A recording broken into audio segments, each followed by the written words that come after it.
In this episode we find out why Mori now goes to 11 and there's gonna be a boxing match between Mori and Mori. If you haven't seen the cult classic Spinal Tap, I recommend going watching that before this. So one of the new features in Mori 7.0 V2 is the new filters. We can now go to 1024 and that's almost like going to 11 in Spinal Tap. So in V1 I can only go to 50, now in V2 1024, and that's really good for my material setups where I need to blur curvature, for example. And next up is the bakery, where we're gonna have a boxing match between Mori and Mori this time. So I prepared this USD asset that contains 672 UDIM tiles I'm gonna bake in 4K. Ambient occlusion, bake!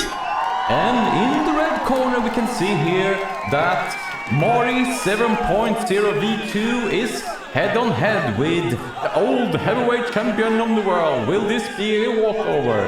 Who will know? It might be that in the release notes that it said the new duplicate channel process should be a lot faster, so this might have an impact on the final result.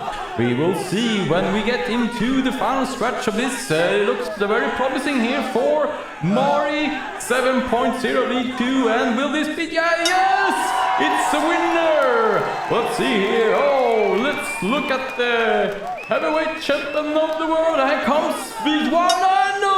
Oh my god, V1 just fell over on the finish line. Look.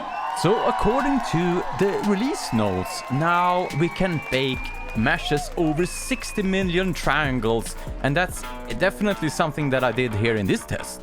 There's a bunch of improvements and bug fixes that was shipped with this, and I encourage you to read the release notes. And see you on the channel. Bye bye!